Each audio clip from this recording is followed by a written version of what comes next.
Muito bem, gente.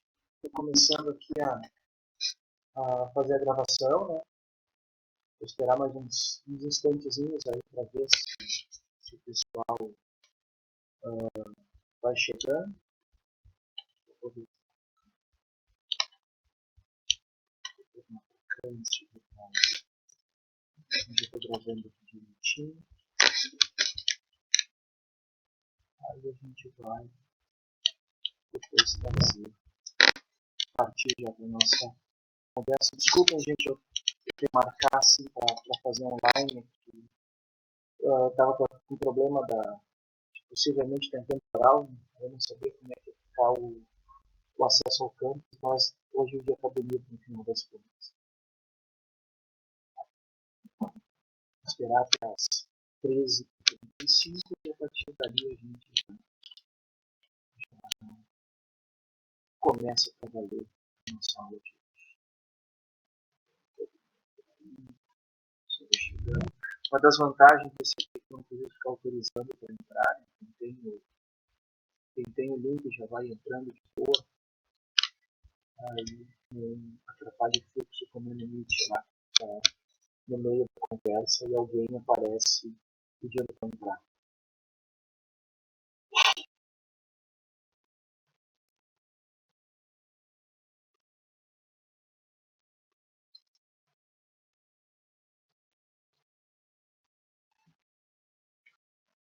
Bom, gente, como eu disse, eu comecei a gravar, né? Vou disponibilizar também essa aula para vocês no AVA lá, depois da aula do Estudo Acerta, né, tá? E a gente vai, então, autorização, né? Vai ter algumas coisas lá, e aí vai ser uma aula específica que vai estar disponível lá com a gravação atual para as carinhas de vocês, né? Vocês viram os outros links que tem lá das aulas, são todas aulas gravadas no ano passado, que era todo online, e aí também tem algumas coisas ali que estão meio quebradas naquilo que a gente fez ou deixou de fazer. Então, gente, a nossa conversa de hoje vai, nossa penúltima aula mesmo, né, onde eu estou falando para vocês. Semana que vem a gente faz aquele encontro falando sobre inteligência artificial, o seu uso dentro da educação, pesquisa e educação e ciências. E depois, no dia 12 lá, que a gente vai ter aquele momento de compartilhar nossos trabalhos e com isso fechar a disciplina dia 2 de julho. Então, gente, o tópico que a gente vai trabalhar hoje está relacionado com a triangulação de métodos, tá? E a ideia da triangulação de métodos basicamente está focada no trabalho da Minali lá naquele sobre conhecimento, no trabalho da Minali de 1993. E basicamente é uma ideia onde a gente pode trabalhar com diversas formas diferentes. A gente pode trabalhar com pesquisa por triangulação, onde você trabalha com 3 pessoas para esse triangular, e de forma a dar visões diferentes, análises diferentes e depois fazer uma comparação entre elas, ou então pensar numa dinâmica onde tu tenha fontes múltiplas que possam ser relacionadas, né? De forma que tu consiga entender isso de forma mais clara. Por que o pessoal normalmente faz isso? Quando a gente vai para a pesquisa baseada em evidências, tá? Como a prática, a pesquisa baseada em evidências. A gente ouve muito falar disso na área da saúde, por isso que normalmente a gente acaba trabalhando, pensando nisso na área da saúde, né? Mas a triangulação de métodos trabalha com formas distintas, portanto, formas diferentes da gente tratar dados, né? De forma a buscar que diferentes pessoas trabalhando ou diferentes abordagens dadas sobre o mesmo conjunto de dados possam ser vistas e sejam feitas de forma complementar. Tá? E por que a gente faz isso? Né? Se vocês lembram de algumas das vezes que eu falei a respeito disso, a gente tem muito da questão dentro tanto da pesquisa quanto da análise, da gente trabalhar com a relação de definir o que é o sujeito e o que é o objeto do nosso trabalho. Sei que a palavra sujeito de pesquisa, quando se fala no comitê de ética, lá já caiu em desuso, mas basicamente relacionado com quem a gente está trabalhando e relacionado com o que a gente está trabalhando.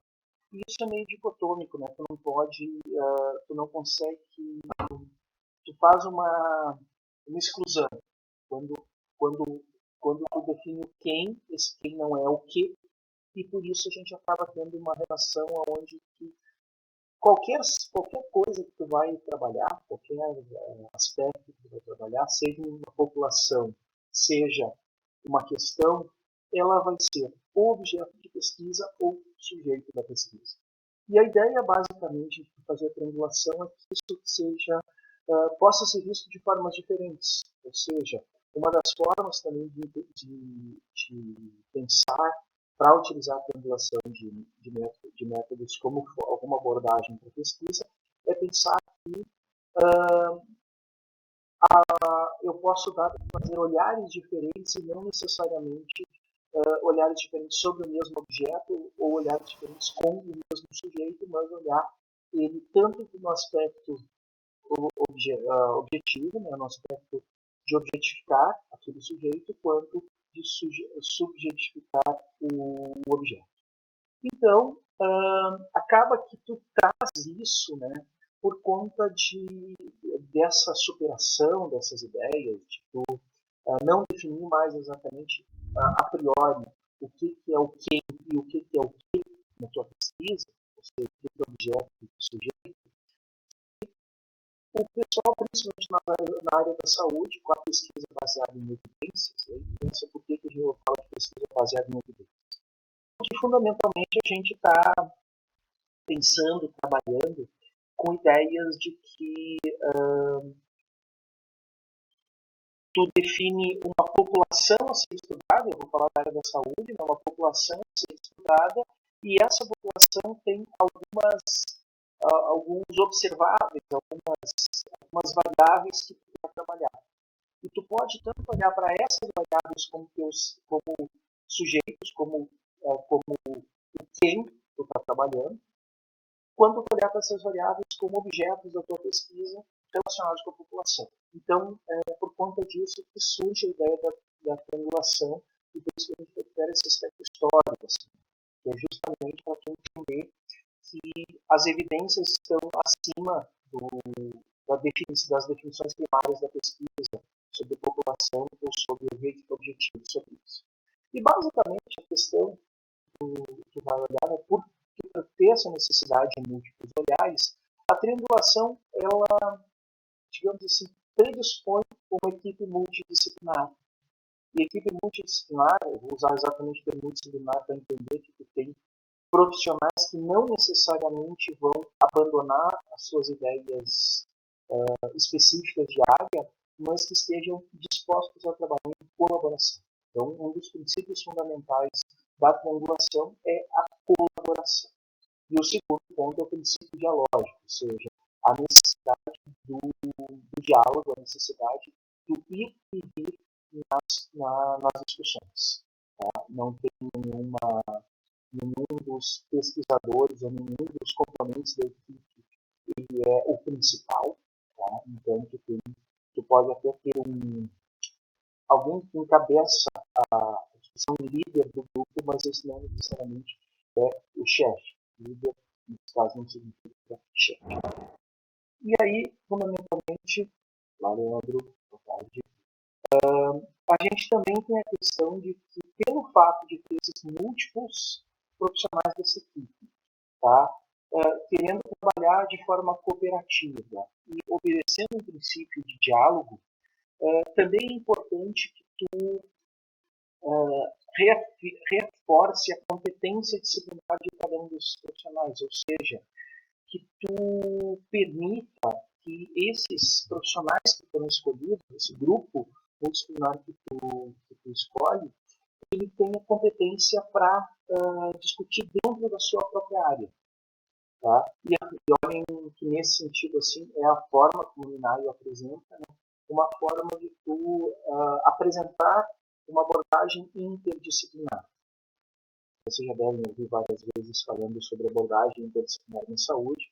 A abordagem interdisciplinar na saúde é justamente com com o reforço das competências disciplinares de cada um deles. A gente, na educação, normalmente não tem essa discussão, mas é fundamentalmente a ideia de que tu precisa ter, nessa tua equipe, que vai trabalhar de forma colaborativa, cooperativa, tu precisa ter pessoas que tenham competência dentro das suas especialidades, digamos assim, de forma a poder dar múltiplas visões sobre.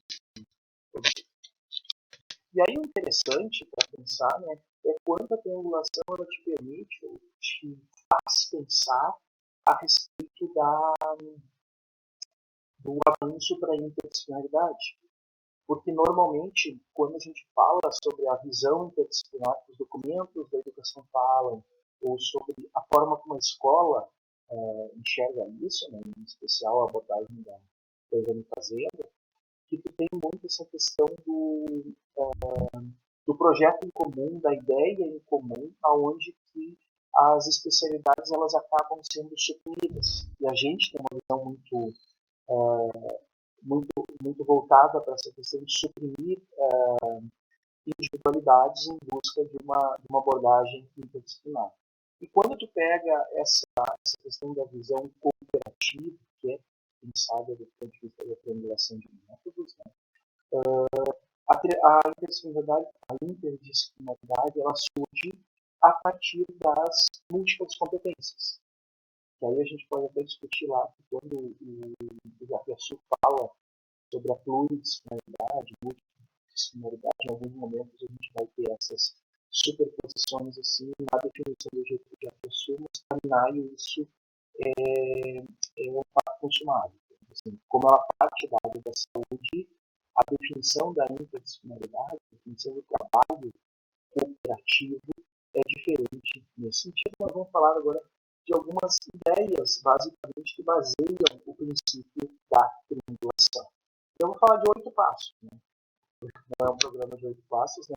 Mas vão ser 8 passos que vão desde a definição do desenho da pesquisa até a elaboração. Nota que a gente sempre falou a respeito de metodologias onde tu tem um desenho da pesquisa, um design, depois tu passa por uma metodologia de produção de dados e uma metodologia de análise de dados antes do relatório. Então, vamos pensar agora como é que seria essa equipe multidisciplinar para ser trabalhada.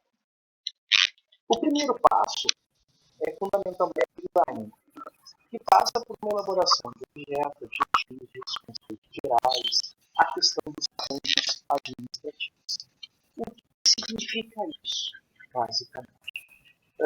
Quando a gente, e todos nós passamos por esse momento, de definir um projeto de pesquisa para trabalhar, em geral, isso é uma definição pessoal ou, quanto muito, dialogada com o nosso futuro orientador ou com o nosso orientador no grupo de pesquisa, colegas do grupo de pesquisa. Não é pensado do ponto de vista de um projeto que englobe mais pessoas. Sempre pensando dentro da nossa peculiaridade, que é a educação em ciências, né? O projeto de mestrado e de doutorado, ele é um projeto individual. Então a gente não consegue pensar nisso. Mas a ideia da equipe do trabalho cooperativo passa por uma definição conjunta, né? Eu coloco aqui, né, uma elaboração coletiva, tanto daquilo que vai ser estudado, objeto de pesquisa, né, objetivos, conceitos e os arranjos administrativos. Pensando nisso, da questão do arranjo administrativo, por quê? Quando tu trabalha em grupo, em geral, é aquela história de ter muito cacique para pouco índio. Tu precisa ter alguém que, digamos que, coordene o trabalho, de forma a não se sobrepor tarefas, a tu não ter tarefas repetidas, a tu não ter uma recursividade desnecessária. Então, basicamente, tu passa por um trabalho conjunto para a definição de várias situações. Tá? Do projeto de pesquisa como um todo, e aí tu pode ter, por exemplo, a partir de um ou de outro pesquisador, mas que depois se tem uma construção a respeito da definição correta do objetivo da pesquisa, tá? Os objetivos gerais, os objetivos específicos, aquilo que a gente vai trabalhar como definições a serem estudadas, e essas definições, se tu tiver com uma equipe que é multidisciplinar, ou seja, uma equipe que tem mais de mais de uma área integrando, tu pode ter a multiplicidade desse conceito a ser discutido, a ser pensado, né? A ideia do plano de atividades, tá? E nesse plano de atividades pensar em que vai ter alguém que vai coordenar esse trabalho, tá? Mais uma vez, não é o chefe da pesquisa, mas é o que coordena o trabalho de forma a tu definir algumas questões administrativas, basicamente de quem vai chamar a reunião, tá? Como é que vai ser a definição dessas reuniões, como é que vai ser a apresentação dos resultados, tá? Já pensar, por exemplo, que como tu está trabalhando com mais pessoas, a possibilidade de conflitos não é nula, e pelo fato de a possibilidade de conflitos não ser nula, é importante tu já pensar que pode passar por essa coordenação executiva, mas principalmente pensar numa forma de se discutir esses conflitos de forma a serem resolvidos, tá? E pensar no programa geral de trabalho. Importante para que o trabalho ele seja visto como um trabalho de todos é insistir na colaboração para que todos eles, para que todos participem dessa construção, bem como todos eles estejam devidamente registrados no problema, no processo. Ou seja, pensar, por exemplo, que todas essas atividades elas vão ser registradas, em geral, quando tem um grupo assim, para trabalho, não tem que fazer ato de reunião, buscar documentar todas as reuniões de forma que todos tenham os seus trabalhos, as suas atividades registradas, definidas de forma que possam trabalhar. Passado disso, tá? Tu vai pensar, por exemplo, que precisa, dentro da pesquisa, verificar como é que está andando.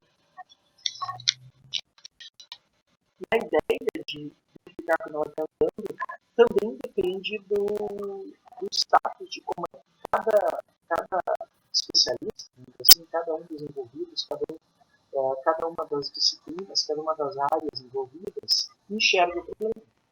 E aí é importante que tu defina, dentro dessas áreas, primeiramente, quais são os indicadores de progresso dentro da tua pesquisa, aquilo que tu vai alcançar dentro da tua área de especialidade relacionada com a pesquisa, com o objeto, com os objetivos da pesquisa.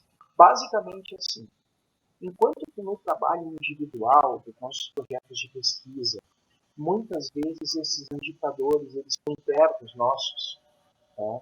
Porque afinal de contas eu acredito que para vocês deva ser algo nesse sentido, assim, por serem justamente por causa dessa internalização desses indicadores, que algumas vezes, se o orientador vai perguntar alguma coisa para vocês a respeito do andamento da pesquisa, meio que dá um pânico, um pequeno pânico, porque tu não tem ideia exatamente de como é que tu vai mostrar para o orientador, para quem está coordenando a pesquisa, né, como é que está progredindo. Tá? É muito comum isso acontecer justamente por causa dessa internalização. Quando eu trabalho em grupo, tu não pode fazer nada tão subjetivo assim. É importante que os demais indivíduos que estão envolvidos nesse grupo, nesse trabalho cooperativo, saibam, tá, como é que o teu trabalho está andando, o trabalho de cada um está andando. E para isso, tu precisa ter um indicador desse progresso, um indicador do andamento do trabalho que seja observado, que seja algo que possa ser capaz de ser medido, ou de ser pelo menos observado ao longo do tempo. A gente fala de medir, parece uma coisa que vai dar um número, não necessariamente nesse sentido. E esses indicadores, eles precisam, sempre que possível, estar relacionados com a mediação das informações, né? Ou seja, na medida do possível, que relacionar indicadores das especificidades das disciplinas um com o outro, de forma que eles estejam atrelados. No momento que tu atrelar esses indicadores, ou seja, o grupo consiga enxergar e diferentes grupos percebam que podem, talvez assim, a sua parte não esteja andando tão de acordo quanto se esperava, né? É importante tu ter essa questão de, justamente porque o indicador pode ser percebido pelo grupo como um todo, né?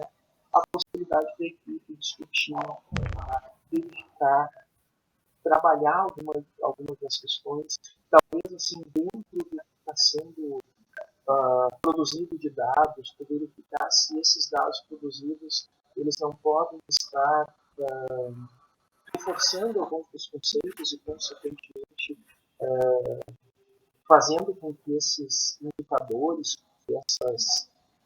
esse progresso dentro de que foi definido inicialmente, esteja sendo alcançado, mesmo que aquele grupo inicial lá ainda não tenha pensado nisso, né, ou aquela disciplina não tenha pensado nisso, mas que tem essa questão. Então, depois de definir um cronograma de trabalho, fundamentalmente, né, e definir basicamente assim, mais ou menos assim, as funções de cada um dentro desse trabalho conjunto, pensar em ter indicadores de como é que esse trabalho vai estar progredindo.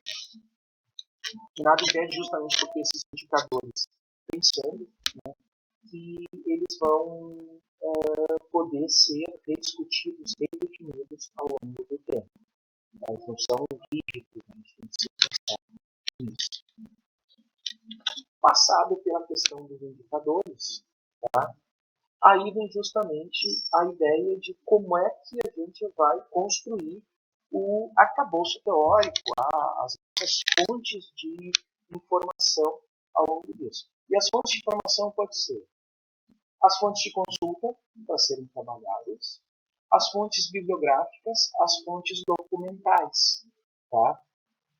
E é claro, mais uma vez, como eu trabalho com diversas áreas, com diversos grupos diferentes, eu posso ter visões distintas a respeito daquilo que está sendo pensado. E aí, então é importante tu trazer mais uma vez, dentro do primeiro dos grupos disciplinares, né, pensar em perguntas que sejam pertinentes ao problema, e a partir disso definir tarefas do grupo, basicamente assim, a respeito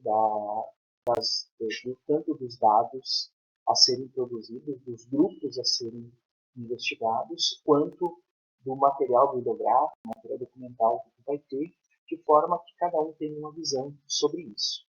E a partir daí começam as indas e vindas. Como eu estou fazendo uma construção teórica, tá?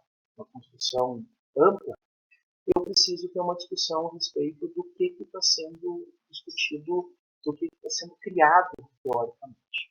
E mais uma vez a gente faz aquele exercício com o que a gente pensa num projeto de mestrado e doutorado, que ele é individualizado. Tá? Ali basicamente tu tem um momento de discussão, que pode ser um grupo de pesquisa, mas o grupo de pesquisa também tem um olhar que visa uma ideia, basicamente, então não tem essa questão toda de várias visões, precisa triangular, mas quando tem um grupo cooperativo trabalhando, nesse sentido ele vai precisar buscar formas de trabalhar essas diferentes visões, e isso é uma visão, uma discussão coletiva, um trabalho coletivo para buscar uma única escrita relacionada com o teu referencial teórico. Não importa de quantas áreas vem, esse material final precisa ter um único referencial e não simplesmente chegar lá. Tem pessoa da sociologia, da filosofia, da física, da biologia, da pedagogia, todo mundo trabalhando junto, e tu vai ter assim, basicamente tópicos lá: referencial sociológico, referencial pedagógico, referencial histórico, Não, ele não faz isso. A gente busca uma escrita única e para isso é importante a regulação. Além disso, tem a questão dos instrumentos de pesquisa ou das formas como tu vai fazer. Já define o projeto de pesquisa, já define indicadores, já começou a busca pelo referencial teórico, também pensar como é que vai ser feita a produção de dados. E a produção de dados, tu pode pensar assim, os instrumentos, muitas vezes, eles são próprios das áreas disciplinares, então é importante ter esse olhar, tá, para isso. E quando tu tem essas equipes, né, elas permitem que tu possa discutir, possa trabalhar, possa depois até utilizar instrumentos ou formas de produção de dados que não sejam necessariamente propostas pelo teu grupo, pela tua área. Quando tu faz do ponto de vista qualitativo, ou seja, algo que precisa ter um olhar específico daquela área de formação, não é possível tu chegar num consenso. Cada olhar diferente vai ter um instrumento qualitativo diferente. Instrumentos quantitativos, em geral, eles podem ser utilizados de muitas formas, uma vez que no quantitativo tu vai ter dados brutos, pensando assim. E mais uma vez, mesmo que tu tenha esses instrumentos qualitativos específicos, é importante que o grupo como um todo, está pensando em trabalho cooperativo, esse trabalho cooperativo precisa que todo mundo tenha ciência ou ideia do que os instrumentos, do que as abordagens de produção de dados fazem separadamente. Não tem como a gente pensar em trabalho cooperativo onde que um dos agentes, um dos envolvidos escondendo a sua forma de trabalhar os dados, os seus dados, e só apresenta os dados brutos. É basicamente pensar como o Banco Mundial faz. Tá? Indivíduos diferentes e cada um esconde do outro, isso não é um trabalho cooperativo, isso não é um trabalho de regulação, que basicamente tu tem pedaços do relatório que não vão ficar costurados. A gente está pensando assim, a ideia da triangulação é que tu tenha múltiplos olhares e esses múltiplos olhares eles se integrem num documento só e não seja simplesmente aquela história de que tu escreve a introdução, eu escrevo a parte do referencial teórico, o outro colega lá vai fazer a análise dos dados e a gente junta tudo isso num único trabalho. Isso aí é uma colcha de retalhos, não é um relatório de uma pesquisa cooperativa. Sempre vai ter essa busca da discussão coletiva em cada um dos casos. Passando por isso, portanto, e aí a gente chega no passo 5, que é, a gente já definiu tudo, a ideia de trabalho de grupo. Não adianta a gente sempre ter essa visão assim, mais relacionada com as ideias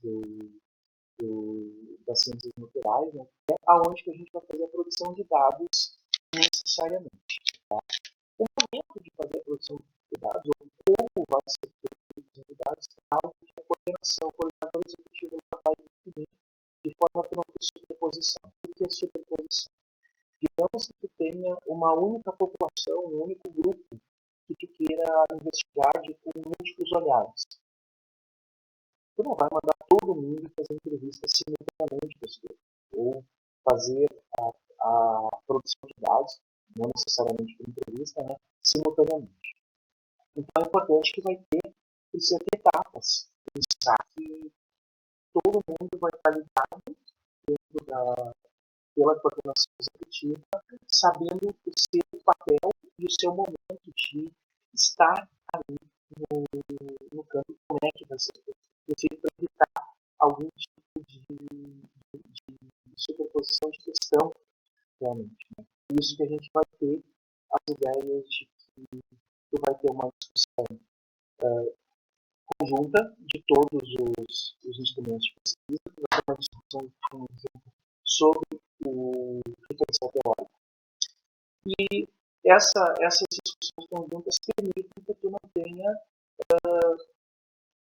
diferentes pesquisadores perguntando as mesmas coisas para a população que está investigando, para o grupo que está investigando. E aí vai ter, claro, assim, momentos em que vai ter vários dos investigadores em campo trabalhando, mas não necessariamente de forma a que eles se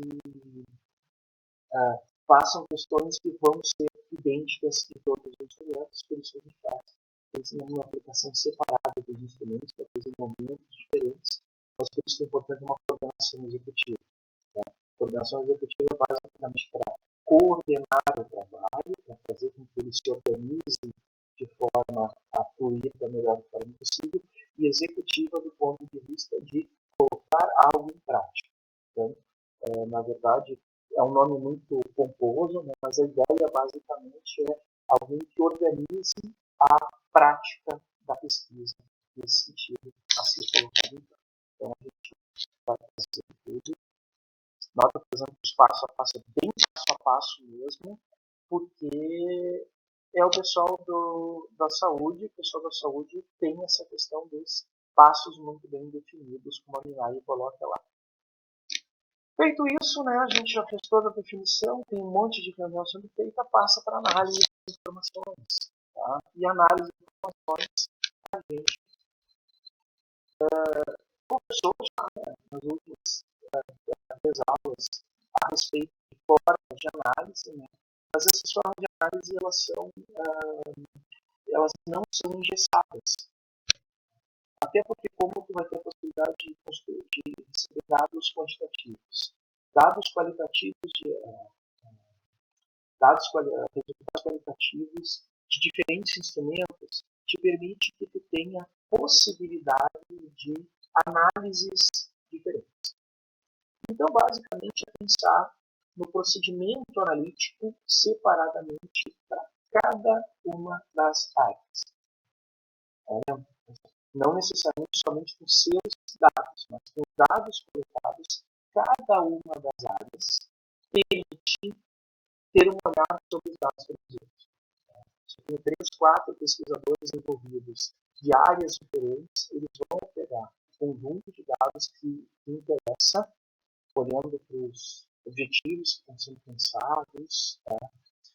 Analisar realmente pensando em responder à questão de pesquisa, para fazer o quê? Para que aí a gente tenha a possibilidade, depois de ter sido feito esse grupo, esse conjunto de análises, que não necessariamente pode ser feito de uma vez só, pode ter diferentes momentos aonde se vai e volta dentro da análise, ou seja, se faz uma análise inicial, se reúne de forma a poder ter um intercâmbio formado. Esse intercâmbio formado permite que aqueles teus achados, que normalmente são os teus achados, possam ser não criticados, mas comentados pelos outros colegas, pelo pessoal que está trabalhando contigo. Porque, mais uma vez, né, um olhar diferente, às vezes, abre algumas possibilidades para nossas análises. Né?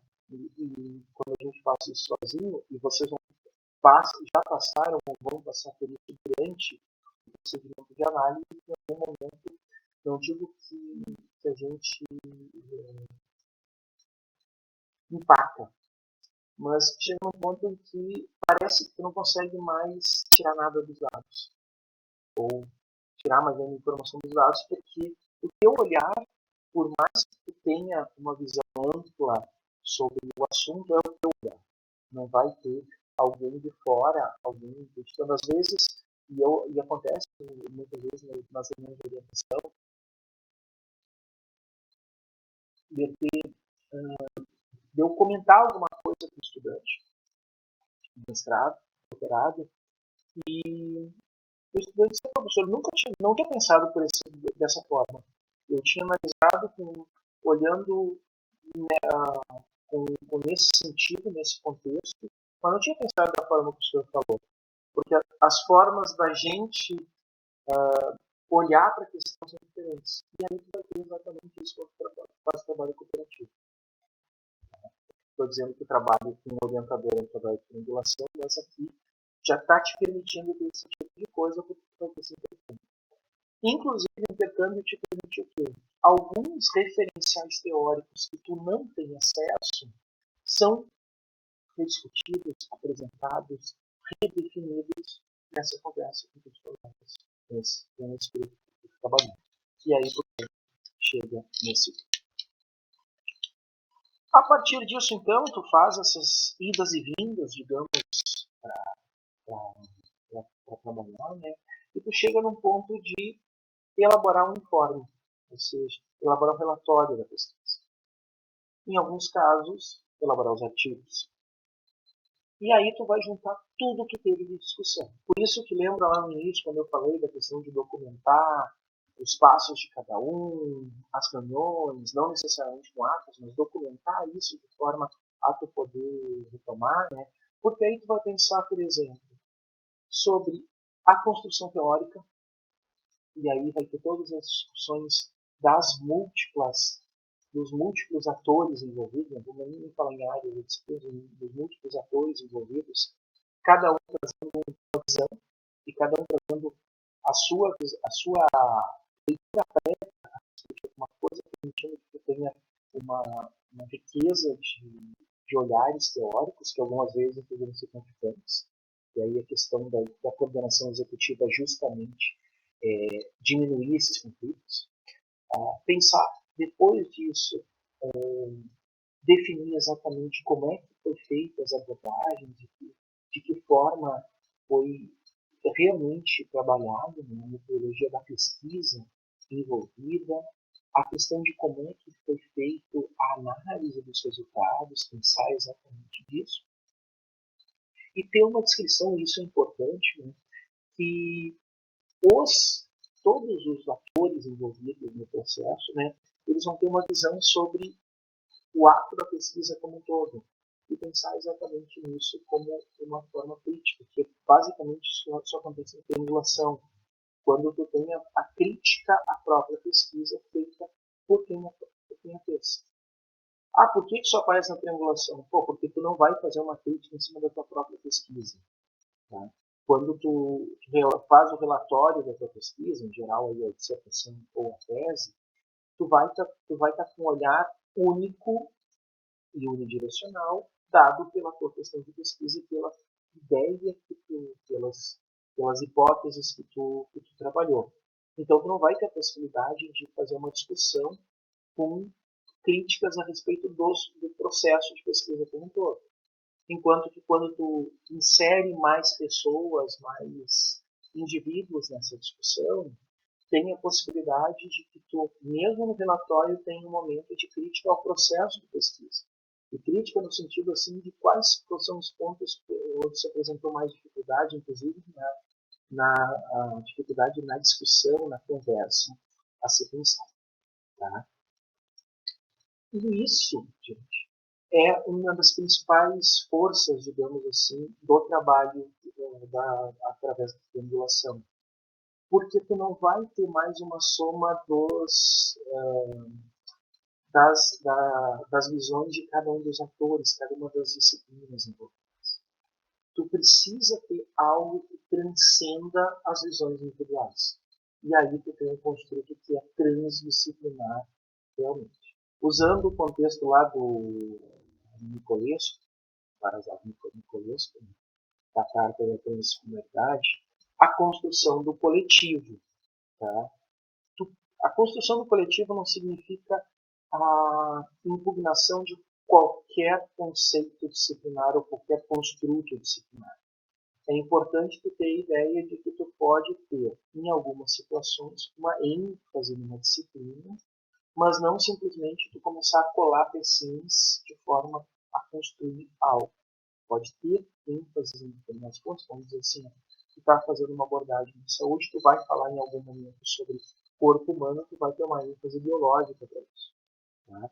Aí depois tu vai para outra questão, não necessariamente falando a respeito do corpo, mas com aspectos totalmente físicos relacionados a isso, não do ponto de vista biológico, ou do ponto de vista químico quanto a processos. Essa visão.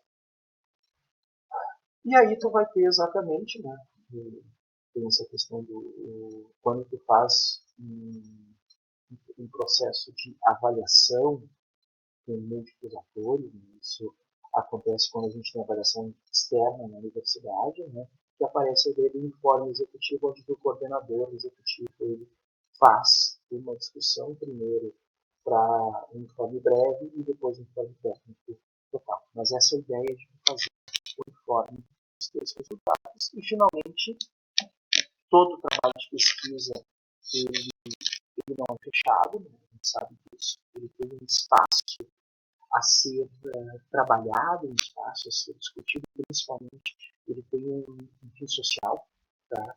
Um fim social onde tu precisa que esses resultados eles sejam comunicados para a sociedade. Ah, mas a maior parte das vezes a sociedade não vê. Beleza, mas eles têm que ser comunicados. Lembrando lá, né, sempre falar do Comitê de Ética, uma das coisas importantes que a gente tem no projeto do Comitê de Ética é uma necessidade de que o pesquisador se comprometa a ter esse momento de comunicação pública dos resultados. Seja por artigo, seja pela tese, seja pela apresentação da tese pública, tá? A gente precisa ter isso. Nessa comunicação dos resultados, obviamente, né, pensar exatamente, primeiro, em os resultados serem comunicados para o grupo. A gente já fez lá o relatório, digamos assim, ainda não publicizou.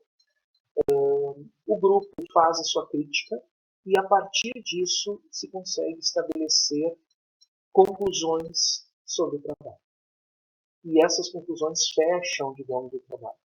Nota que eu não estou falando transcrito de um artigo, eu estou falando aqui basicamente do trabalho de pesquisa como um todo, e a partir desse momento que a gente vai começar a juntar as coisas e escrever os informes, não os informes, né, mas as comunicações para a sociedade. Então, tu tem relatório feito, relatório completado, vai ter uma discussão entre os atores com esse relatório e, a partir daí, se for necessário, por exemplo, não se chegou a uma definição entre o grupo que pode passar por uma consultoria externa. O que é uma consultoria externa? Tu chamar um pesquisador ou um grupo de pesquisadores que não participaram do processo de construção, do processo de produção daquela pesquisa, para fazer uma análise, para fazer uma consultoria, para definir algumas questões relacionadas com pontos que não tenham ficado claros dentro do próprio grupo, ou até mesmo para fazer uma análise isenta a gente tem sempre aquela preocupação da isenção, né? Uma análise isenta dos resultados. A partir disso, então, e não necessariamente a consultoria faz isso, né, mas o próprio grupo de envolvidos no trabalho, dos atores ali, né, que vão fazer as conclusões. Importante que as conclusões elas sejam conclusões estratégicas. E o que significa que são estratégicas? Não é aquele papo lá, mais uma vez, da economia, de fazer solução estratégica para ter maiores ganhos, coisas desse tipo. É uma ideia, basicamente, de que tu possa propor, sejam sempre propositivas as conclusões. Tá? A gente sabe, principalmente dentro da área da educação, que as tuas conclusões elas não são conclusões definitivas e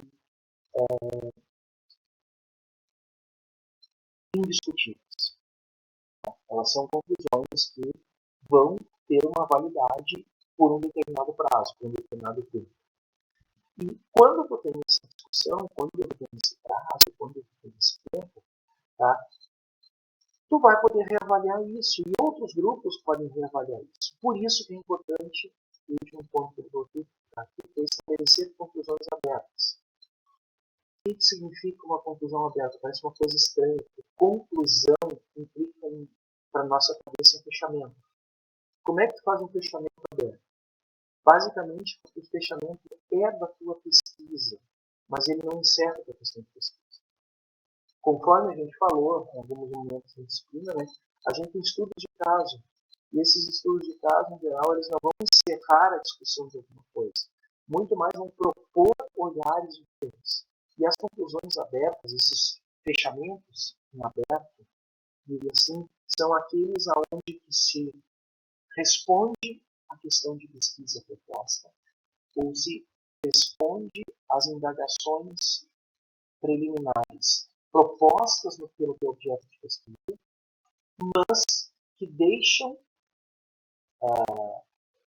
abertas algumas colocações que a pesquisa não conseguiu alcançar, mas que deu sinais de que pode ser relevante investigar. Então, a conclusão aberta, né, basicamente, é algo que assim, são o que chama de perspectivas. Esse trabalho foi feito por esse grupo, tá, que fez essa análise toda através da triangulação, ou seja, através do trabalho cooperativo com múltiplos olhares em todas as fases. Tá? Ele concluiu a respeito do objeto determinadas questões. E, além disso, abre espaço para novas questões que eles não conseguiram abordar. Isso é um importante conceito dentro do. Então, gente, quando tu pensa nisso, tá? Tu vais pensar, por exemplo, que ao longo do processo, tu pode incorrer na situação de precisar modificar esse tipo de pesquisa. Tá? O projeto demorou muito mais do que imaginava e foi incorporando alguns novos atores. Esses novos atores, eles trazem novos referenciais, eles trazem novas visões que podem redefinir alguns dos instrumentos, podem redefinir algumas das abordagens, mas é claro, assim, a partir desse momento, toda pessoa que entrar no grupo da pesquisa, ele não vai ter mais um único, aquele olhar, vou usar um termo assim, monocular da disciplina, aquele olhar centrado somente na disciplina. Por quê? Porque, de fato, da mesma forma como o conhecimento de uma disciplina ele auxilia na construção desse projeto cooperativo, os resultados desse projeto cooperativo modificam a forma como tu enxerga a tua própria área de conhecimento. E aí aparece a ideia da interfertilização. E surge daí exatamente a questão da importância de equipes multidisciplinares, quando se fala na saúde, mas principalmente de um trabalho nesse sentido do ponto de vista de visar interdisciplinaridade ou visar transdisciplinaridade. Porque somente quando tu entende, lá está Purana de novo, tu somente vai reconhecer o outro quando entender o outro como outro. E deve ter mais um outro só, tá? Mas é uma situação exatamente isso. Só vais conseguir te colocar no lugar do outro quando tu entender o outro exatamente com o olhar dele, empatia dele. Então, basicamente, o trabalho em triangulação ele repousa em 3 posturas. O respeito às disciplinas, tá? Respeito aos campos disciplinares. Tá? A relativização da visão fragmentada de cada um. Nota, por exemplo, que uma das coisas que a gente vai pensar é que nenhuma área, nenhum dos pesquisadores envolvidos com seu conhecimento, que vão pegar assim, aquela coisa assim dos pesquisadores, doutores, lá bonitinho, não é o fato de ter o doutorado que faz com que esse pesquisador ele não tenha uma visão fragmentada a respeito do assunto. E aí é relativizado exatamente isso, permitindo que tu possa discutir com o outro para ver quais são os pontos aonde as visões fragmentadas começam a se encaixar ou começam a ficar mais próximas. E claro, assim, a crença na capacidade dialógica dos pesquisadores frente a abordagens diferentes e várias atores. Então, respeito às disciplinas, tá? Reconhecimento das limitações da fragmentação do seu conhecimento. E uma crença, uma capacidade de trabalhar de forma dialógica. São os 3 pontos fundamentais dentro da triangulação. Dando um exemplo para vocês, né, eu conheço um trabalho de triangulação feito por 3 pesquisadores da área do ensino de física, em locais diferentes do Brasil, trabalhando com o mesmo objeto de conhecimento. Tá? Claro que os campos de conhecimento, os campos disciplinares são os mesmos e tu não tem a ideia da visão tão fragmentada assim. Mas aí quando tu vai ler o relatório, tu percebe que cada uma das pesquisadoras elas têm uma concepção diferente a respeito do objeto a ser pensado, ou seja, as concepções a respeito do objeto são visões fragmentadas. E as suas visões também podem ser vistas como relacionadas com a sua área de conhecimento específico, não uma disciplina, um campo disciplinar como um todo, mas uma visão, a sua área de conhecimento específica, no caso assim, de doutoras na educação ou doutoras no ensino de física. Mas se fundamentam basicamente na ideia de que as 3 pesquisadoras elas têm a mesma capacidade analítica, a mesma capacidade discursiva, a mesma capacidade de discernimento, mas com visões distintas. E isso permite que elas dialoguem ao longo do texto. Claro que a gente não conhece o processo, né, só chega no texto final, mas o texto final mostra claramente assim, que tem as visões diferentes, elas vão se consolidando, elas vão convergindo para uma única visão. Então, fundamentalmente, a triangulação é baseada nisso, respeito às disciplinas, tá? Um reconhecimento das limitações do conhecimento e a crença na capacidade de diálogo dos pesquisadores. Muito bem, gente. Conforme eu tinha dito, assim, a triangulação é uma forma diferente de ser trabalhada e eu precisava apresentar ela como metodologia de pesquisa na educação de ciências, não necessariamente ligada com que isso pode ser feito, não pode ser feito durante o mestrado ou durante o doutorado, assim, para se entender exatamente quando se fala a respeito de triangulação. E notem o seguinte, a gente pode fazer triangulação de métodos na nossa pesquisa. Como é que a gente pode fazer isso? Pensando basicamente, não é nenhum tipo de esquizofrenia nesse caso, que não vai te dividir em 3 e depois interagir contigo mesmo. Mas pensar que tu pode ter múltiplos instrumentos de pesquisa e algumas vezes a gente pega situações desse tipo em que tu propõe 2, 3 instrumentos diferentes para tomada de dados, principalmente para o doutorado. Tá? Tu propõe instrumentos distintos que vão te dar olhares distintos sobre um grupo e no final tu precisa fazer com que esses dados eles converjam. Tá? O que essa convergência é feita? Através de uma triangulação de dados. Não é tão perfeito assim, porque tu vai ter um olhar único sobre os 3 objetos.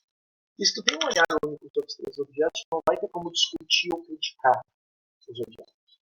Mas tu vai ter essa possibilidade de trabalhar, de discutir, de entender o teu objeto ao longo do tempo. Muito bem, gente. Como eu falei para vocês, a aula de hoje era uma aula que ia tratar sobre isso, a triangulação de métodos, né? Conforme eu já tinha antecipado para vocês. Na próxima quarta-feira, tá? Ali no CNSIM, direitinho, a gente vai falar sobre ChatGPT e outros apetrechos, né? Que é algo que tem surgido nos últimos 2 anos aí, e é importante a gente pensar nisso, de como utilizar essas ferramentas dentro da pesquisa, tá? E aí, basicamente, eu pensei em métodos, técnicas, novidades relacionadas com isso para todo tipo de coisa. Tá? A gente tem ferramentas distintas que podem ser utilizadas, e o ChatGPT não significa somente que tu vai escrever tua dissertação, pedir para escrever tua dissertação. Tá? Outra coisa. Assim. Escreva uma dissertação a respeito de tal assunto. Até rola, mas não sei se vai chegar numa coisa tão grande assim. Gente, Questões, perguntas, comentários?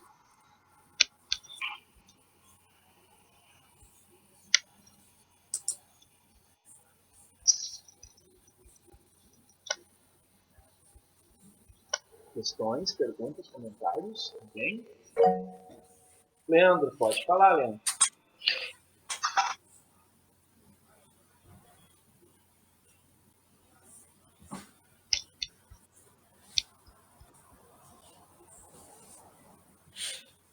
Eu não estou te escutando. Tá?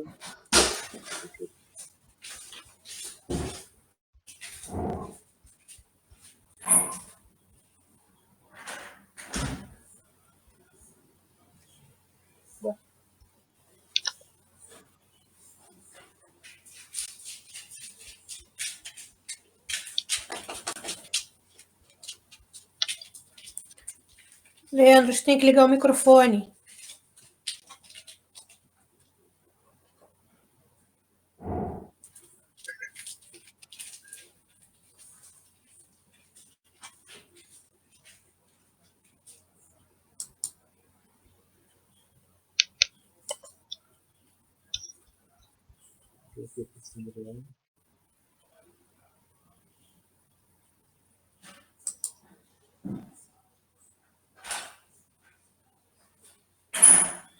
Maristel, tu tinha levantado a mão também.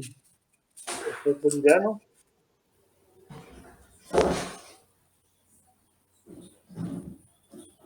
Ah.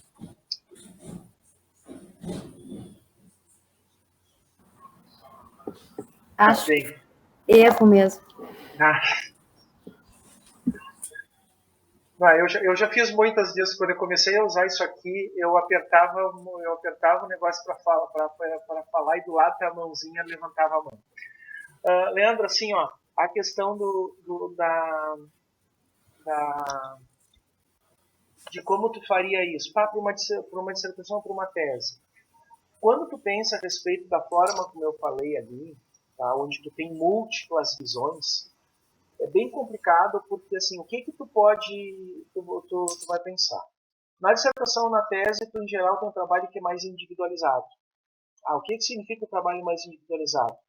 Está muito centrado na tua pessoa como pesquisador.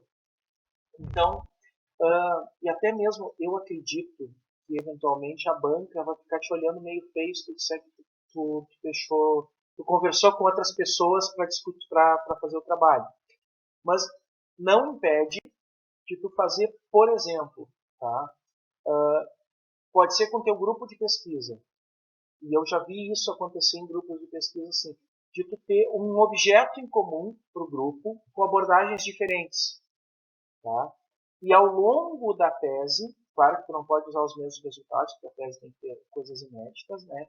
Mas ao longo da tese tu tenha momentos de interação, e esses momentos de interação tu utiliza o teu grupo. No caso do método como pesquisador, digamos que tu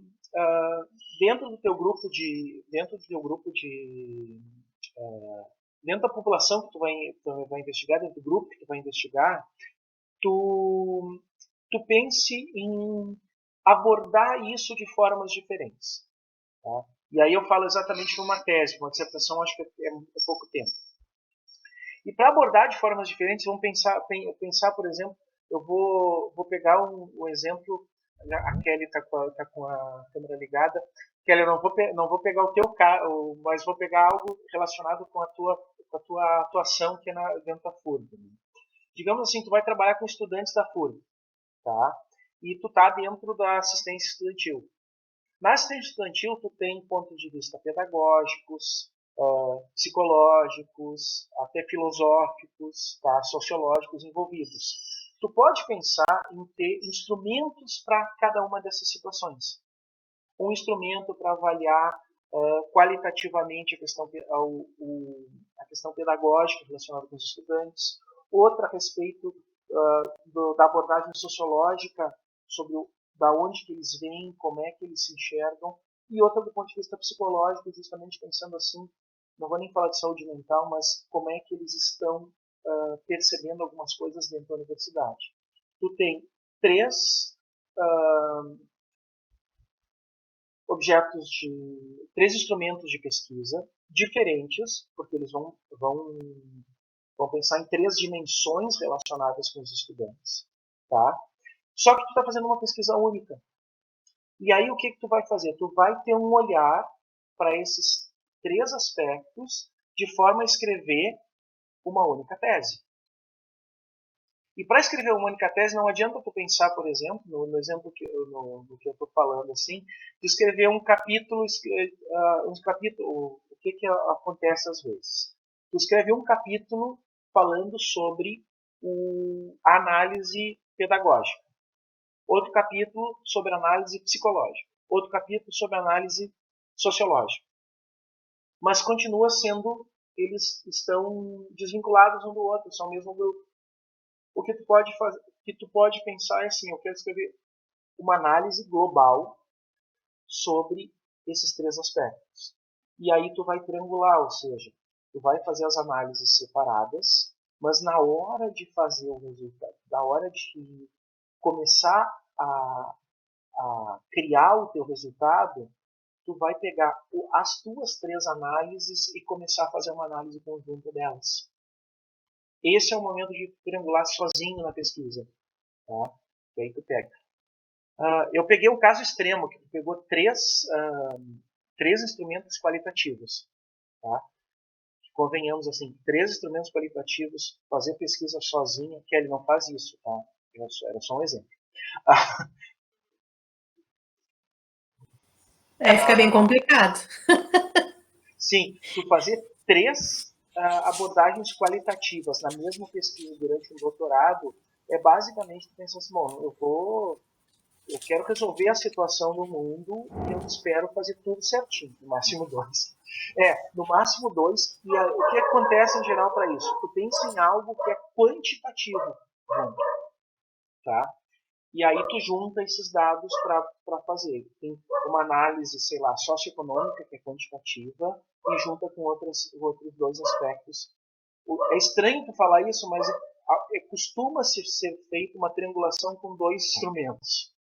Triangulação com 2 instrumentos, né? Mas tu pensa nesse sentido assim, de fazer essas idas e vindas entre mais de um instrumento para serem trabalhados. Não sei se eu consegui te responder.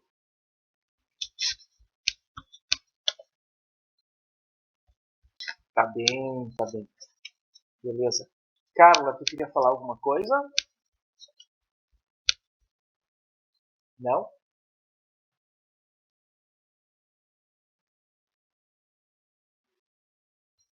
Carla tá com o microfone desligado, não sei se tu tá falando.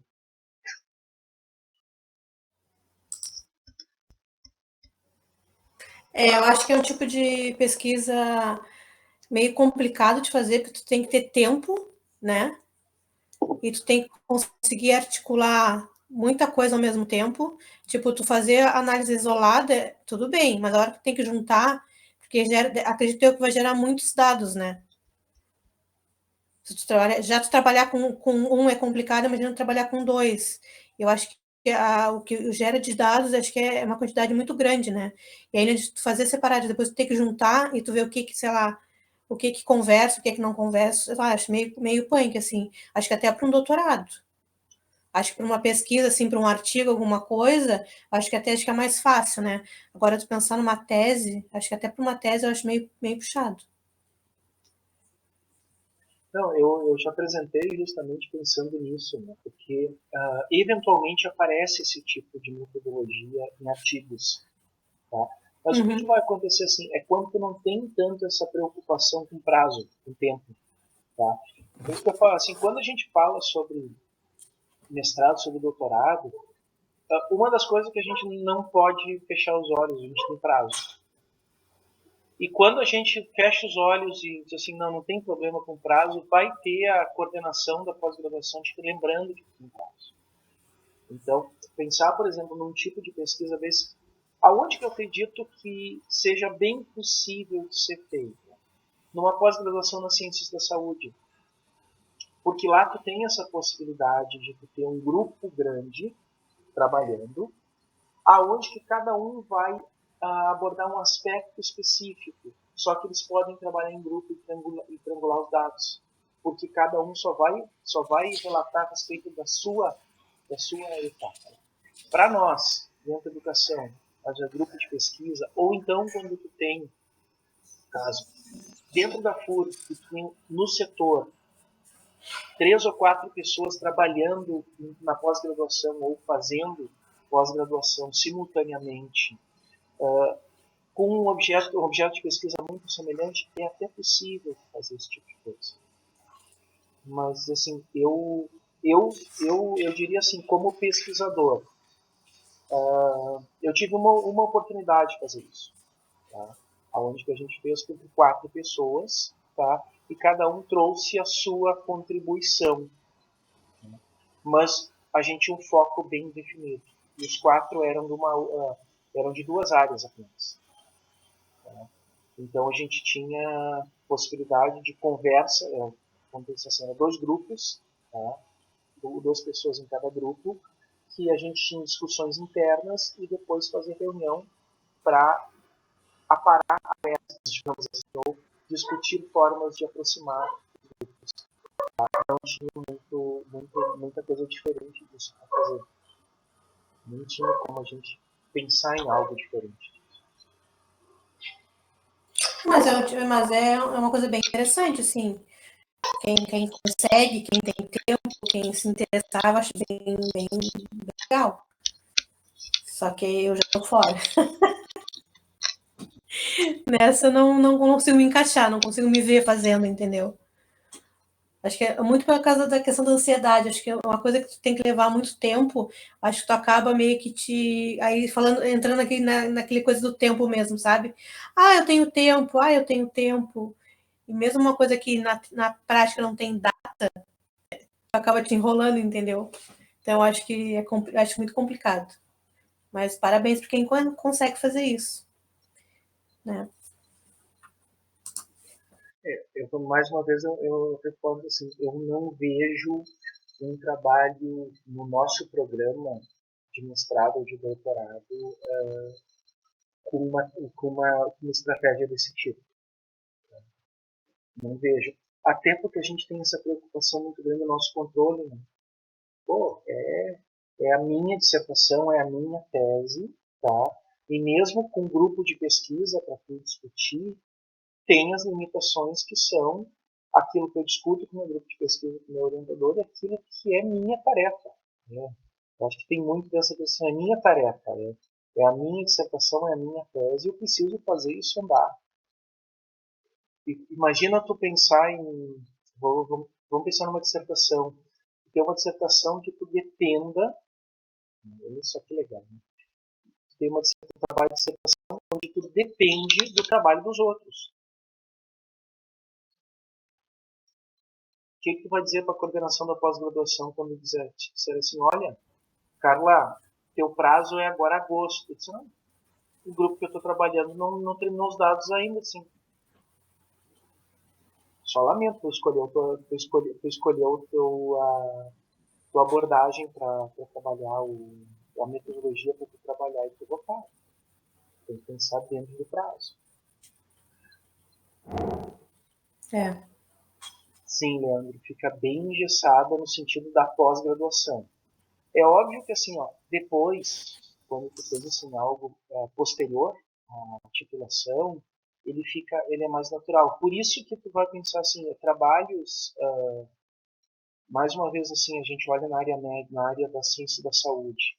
Trabalhos das ciências da saúde, quando tu tem os médicos que estão em atuação, né, que não estão na exigência de fazer um trabalho para diplomação, mestrado para doutorado, a maior parte dos trabalhos são triangulação. Que eles têm uma equipe multidisciplinar muito grande e eles precisam disso. Tá? Nós, talvez, assim, depois, entre nós, é possível fazer uma coisa dessas. Mas durante a pós-graduação, eu apresentei justamente porque eu acho assim, é algo que é muito importante ser apresentado. Até para a gente ter a gente gosta às vezes de pegar umas coisas que são moda, né? De pensar assim, isso é bem legal de fazer. é para mostrar, é legal de fazer, mas tu tem que ter clareza que não é algo trivial de ser feito. Tá? Isso.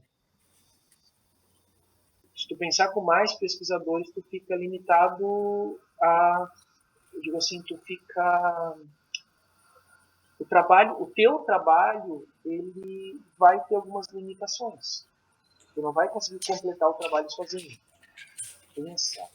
A ideia de um trabalho cooperativo, assim, muito bonita a ideia de um trabalho cooperativo, mas o trabalho cooperativo significa que tu não vai trabalhar sozinho. E eu acho que é muito complicado. Bom, vamos tirar por base uma coisa bem simples, né? Trabalho de graduação, trabalho em grupo de graduação, né?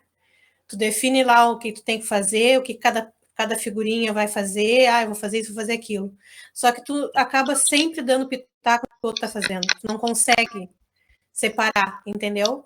Não consegue fazer só o teu e não dizer assim, coleguinha, olha só, acho que isso aqui tá errado, acho que tem que melhorar nisso. Aí tu imagina num trabalho que é muito mais elaborado, muito mais complexo, tu ficar quieta sem conseguir dizer nada, sabe? Tipo, não te meter no que o outro tá fazendo.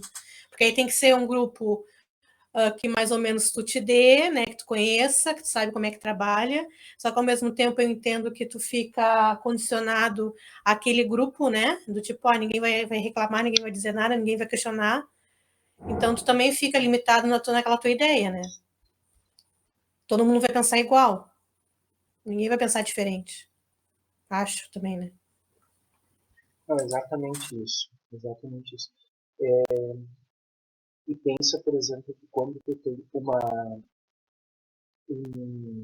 uma questão de pesquisa, quando tu propõe uma questão que é tua, individual.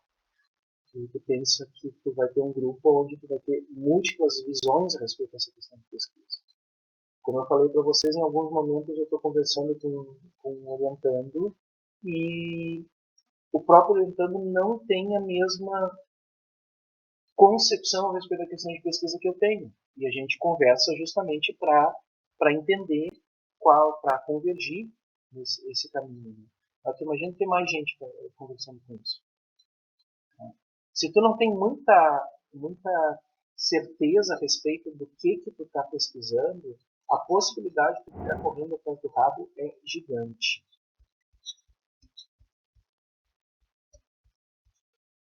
Que é a questão, Maristel, que eu falei lá no início da coordenação executiva, de como é que é importante tu ter alguém coordenando esse trabalho, tá? Para definir prazos, para definir.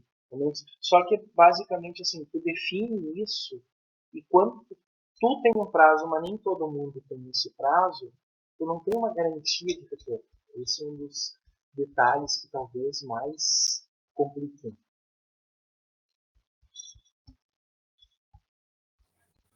Porque aí tu acaba virando a chata da história, né? Porque tu começa a cobrar. Olha, gente, eu tenho prazo. Olha, gente, eu tenho prazo. Por favor, gente, me ajudem, colaborem, entendeu? Aí tu fica sendo a mega chata do rolê, né? Exatamente.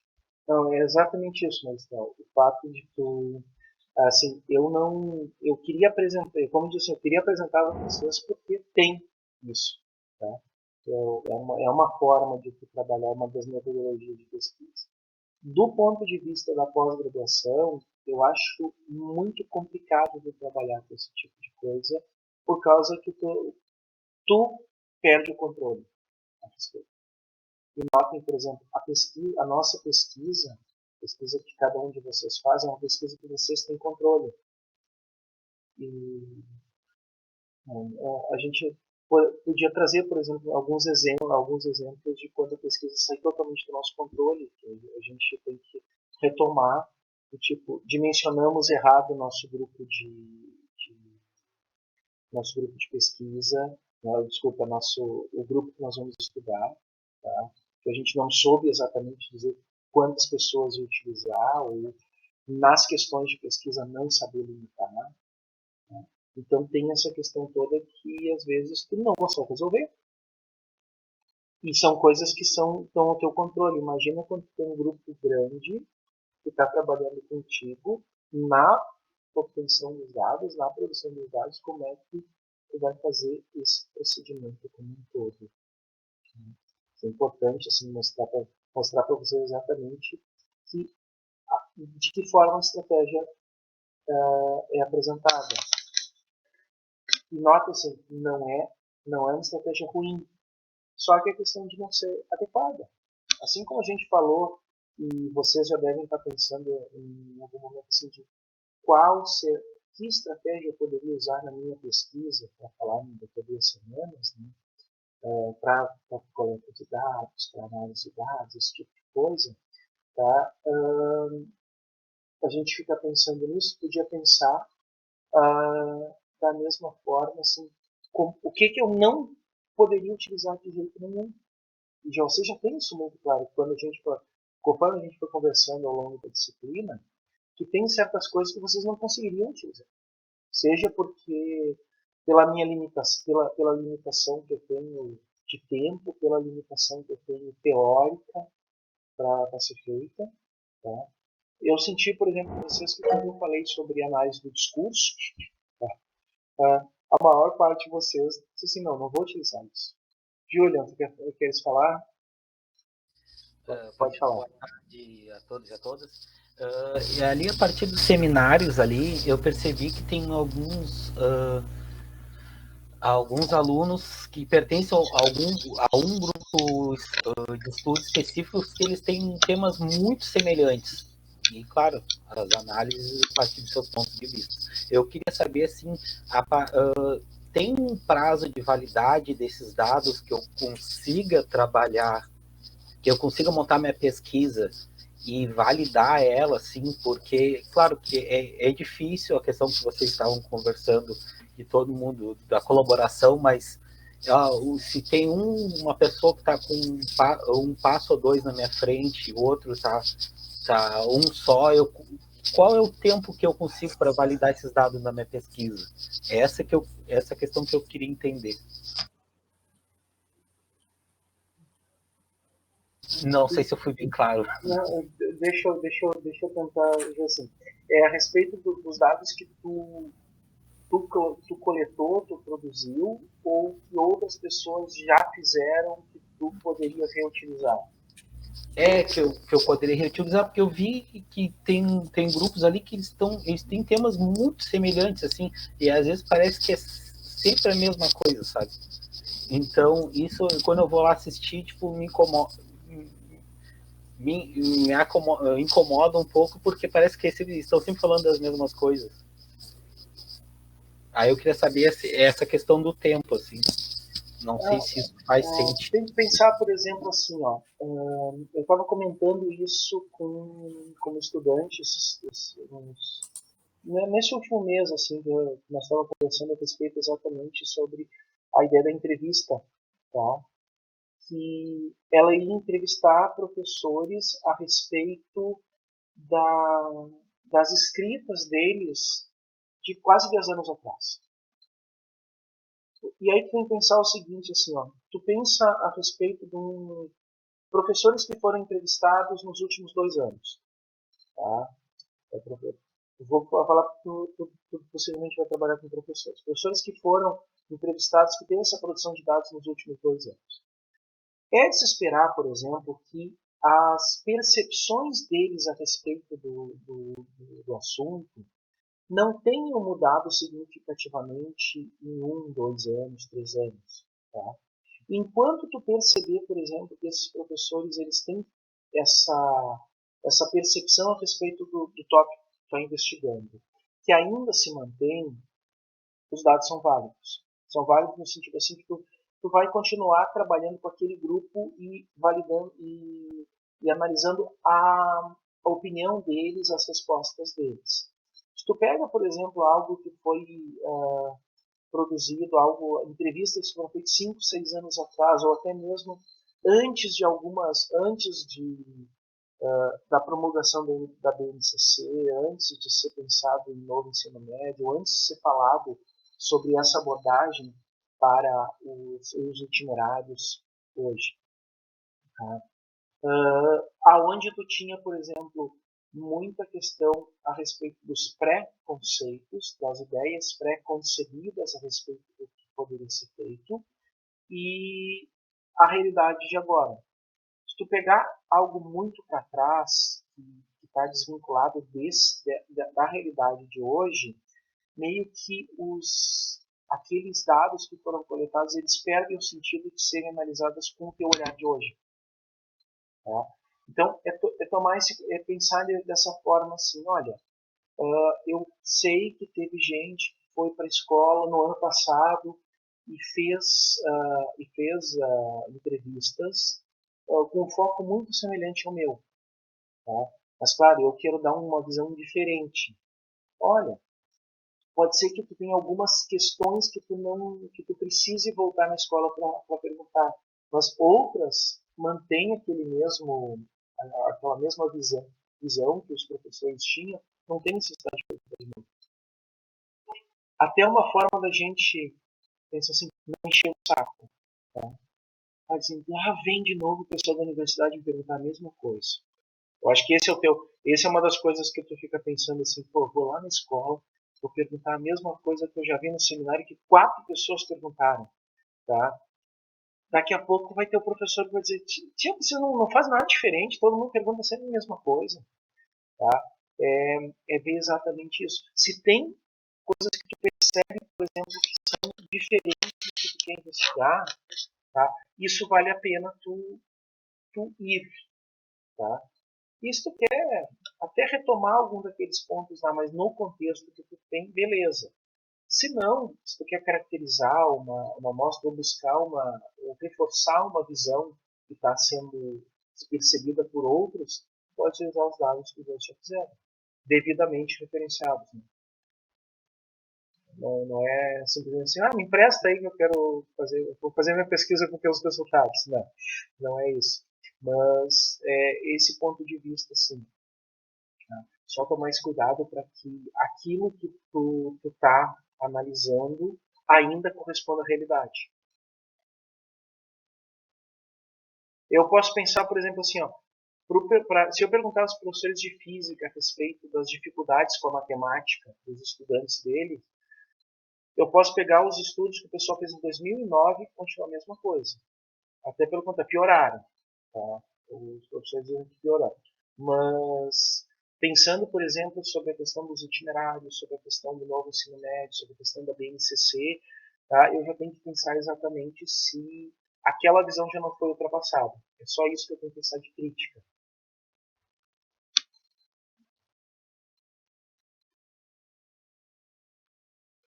Mas, gente, Obrigado, professor. comentários, questões, tudo mais.